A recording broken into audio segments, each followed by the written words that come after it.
आखिरी किताब जो आपकी ज़िंदगी बदल दे। अध्याय प्रथम, सफल मानसिकता को अपनाना। तो इस अध्याय की शुरुआत हम पहले एक्स फैक्टर से करते हैं और वो है cut, continuous uplifted of thoughts. ऐसे थॉट्स जो आपको सक्सेस की तरफ लेकर जाते हैं। इस अध्याय का नाम भी मैंने एडॉप्टिंग अ सक्सेस माइंडसेट रखा है। इसका मतलब है एक सफल मानसिकता को अपनाएं। आगे हम जो कुछ भी सीखने वाले हैं वो थॉट्स एक्सपीरियंस बेस्ड है।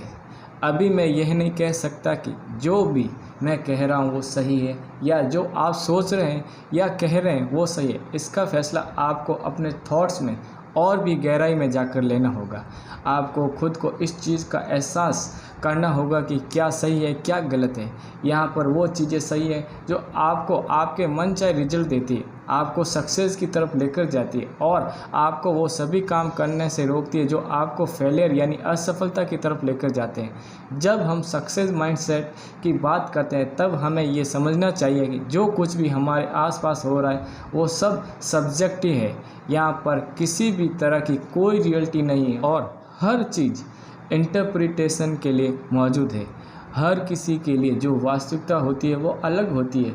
चीज़ों को देखने का सबका तरीका अलग अलग होता है। उदाहरण के लिए मैं ग्रीस के एक बीच पर था जहाँ कई सारी महिलाएं बिकनी में थी। मेरे साथ मेरा एक दोस्त था जो उन लड़कियों को देखकर बहुत खुश हो रहा था और उनसे बात करना चाहता, जबकि एक दूसरे अंकल ताजुब खा रहे थे। इन लड़कियों को कोई शर्म नहीं है क्या जो ऐसे ही बीच पर खुले घूम रहे हैं? अब आप यहाँ खुद ही देख सकते हैं कैसे दो लोगों की सोच और नज़रिया अलग अलग हुए। ये सब कुछ बिलीफ सिस्टम की वजह से हो रहा है। जो भी आपके थॉट्स होते हैं ये आपके बिलीफ सिस्टम से प्रोसेस होकर निकलते हैं। मैं आपको उदाहरण देता हूँ, जो कुछ भी हो रहा है वो आपका स्टिमुलस है। ये आपको हर तरफ से रिसीव होता है और जब ये आपको रिसीव होता है तो ये आपके बिलीफ सिस्टम से प्रोसेस होकर थॉट में कन्वर्ट होता है। आपका बिलीफ सिस्टम एक फिल्ट्रेशन प्रोसेस है। अगर आपका बिलीफ सिस्टम सक्सेस की तरफ मुड़ा हुआ है तो हर चीज़ उसी तरफ जाएगी। आपकी सक्सेस को कोई रोक नहीं सकता, फिर चाहे कितने भी बैरियर्स क्यों ना आ जाए। एक बार एक बहुत ही ज़्यादा रेस्पेक्टेड प्रोफेसर थे।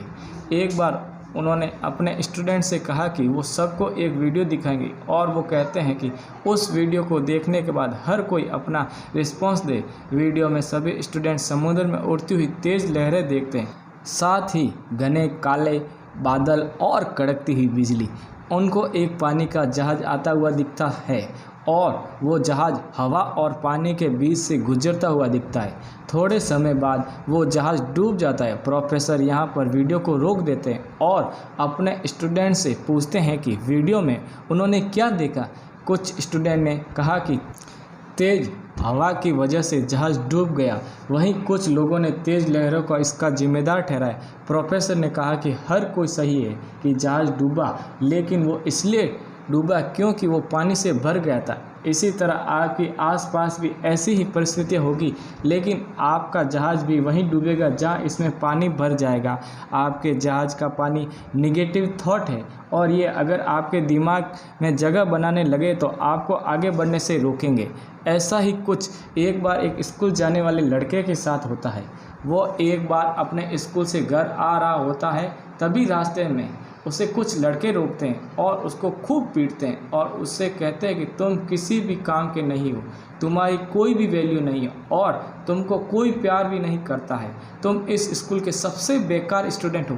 जैसे जैसे ये लड़का बड़ा होता है ये उन सभी बातों को सच मानने लगता है। ये सारी बातें उसके दिमाग में घर कर जाती है। इस हादसे के पहले वो एक बहुत ही इंटेलिजेंट स्टूडेंट हुआ करता था और पढ़ाई के साथ स्पोर्ट्स में भी अच्छा था, लेकिन जब से उसके दिमाग में ये सारी बातें बैठी तब से उनका कॉन्फिडेंस नीचे गिर गया और साथ ही उसके स्कोर भी।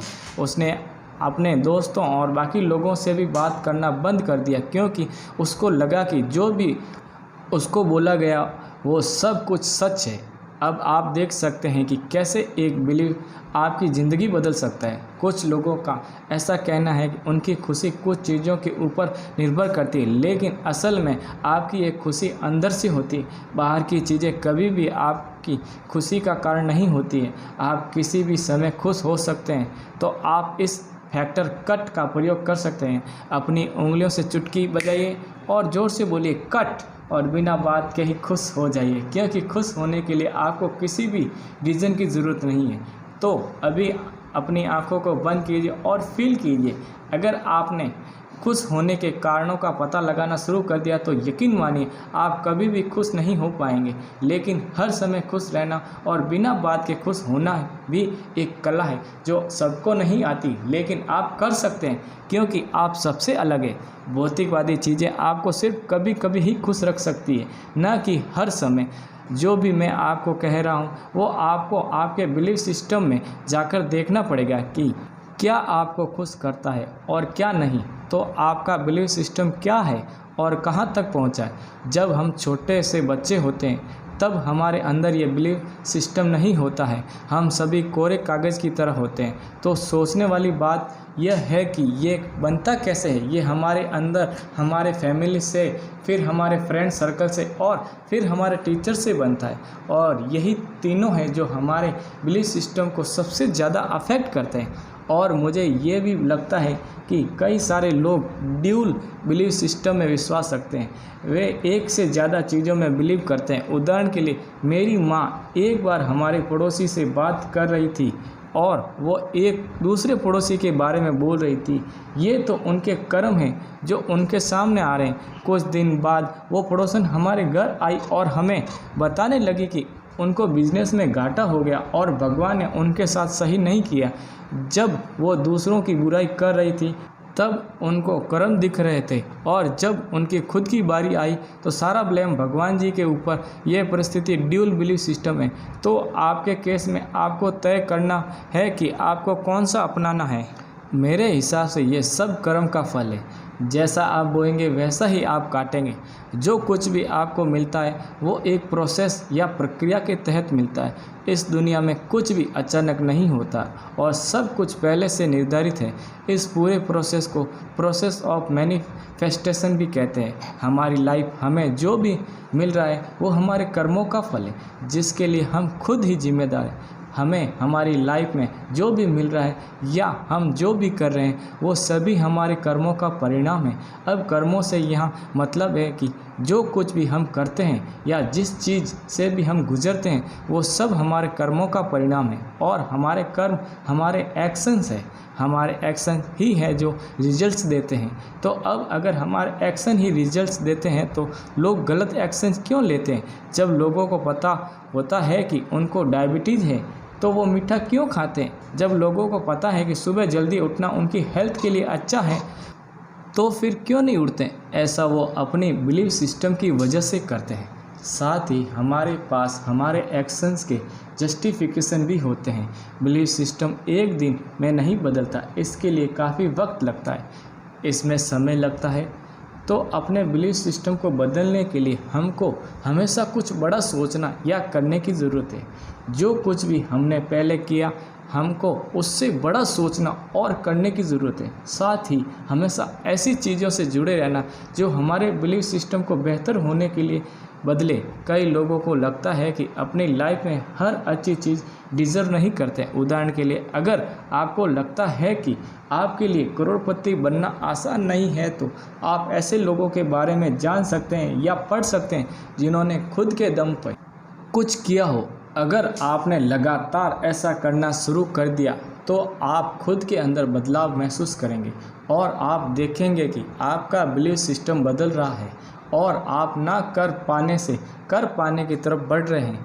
और आपका यही बिलीफ सिस्टम आपके सपनों के लिए नए दरवाजे खोल रहा है। मैं आपको समझाता हूँ कि सच्चाई और भरोसे में यानी कि बिलीफ सिस्टम में एक अंतर होता है। जो सच है वो परमानेंट है और उसको कोई चैलेंज नहीं कर सकता। जैसे सूरज पूर्व दिशा में उगता है और उगता है, आप इसको नहीं बदल सकते, मैं इसको नहीं बदल सकता और आप और मैं क्या दुनिया का कोई भी इंसान नहीं बदल सकता। लेकिन जब बात बिलीफ सिस्टम यानी कि भरोसे की आती है तो ये किसी इंसान के ऊपर निर्भर करती है। अगर कोई इंसान अपने अंदर कोई बिलीफ सिस्टम बनाता है तो कई सारी चीज़ों के ऊपर निर्भर करता है और वो उसको खुद का होता है और लोग इससे सही साबित करने के लिए कुछ भी करते हैं। जैसे अगर हम धर्म की बात करें तो उनका सच से ज़्यादा अपने बिलीफ सिस्टम से लेना देना है। कई लोगों को ऐसा लगता है कि वो अपनी ज़िंदगी में कुछ भी अच्छा डिज़र्व नहीं करते। एक बच्चे को हम अंधेरे में इसलिए नहीं खेलने देते क्योंकि लगता है कि अंधेरे में कहीं उसको चोट ना लग जाए। बच्चों को रोकने के लिए उनके माता पिता उन्हें भूतों की कहानी सुनाते हैं और उनके लिए यही उनका बिलीव सिस्टम है। सच और बिलीव यानी कि भरोसे के बीच अंतर है। मैंने ऐसे इंटेलिजेंट लोगों को देखा जिनके पास डाउटफुल बिलीव सिस्टम है, लेकिन अगर आपके पास स्ट्रॉन्ग बिलीव सिस्टम होगा तो आपके साथ हर चीज़ पॉजिटिव होगी। तो ऐसा बिलीव सिस्टम अपनाएं जो आप बनना चाहते हैं। अगर आप देखेंगे तो जो भी मैंने आपको बताया 99% लोग उसमें विश्वास नहीं करते। केवल 1% लोगों के पास उनका बिलीव सिस्टम होता है जो उनका सक्सेसफुल बनाता है। और मैं यही चाहता हूं कि आप भी 1% में आए। आपको पता है कि इंडिया में 70% प्रॉपर्टी 1% लोगों के पास है और बची हुई 30% बाकी 99% लोगों के पास है। मैं चाहता हूं कि आपका माइंडसेट उन 1% लोगों जैसा हो और अपने आप को सक्सेसफुल बनाएं। वर्कशीट नंबर 1, आपके वो पहले 3 बिलीव कौन से हैं जो आपको आगे बढ़ने से रोक रहे हैं। नंबर 2, आपके हिसाब से सही बिलीव सिस्टम क्या है। जो कुछ भी हो रहा है वो आपके कर्मों का फल है या फिर उसके लिए ऊपर वाला जिम्मेदार है। नंबर 3, एक क्रिएटर होने से आपका क्या मतलब है।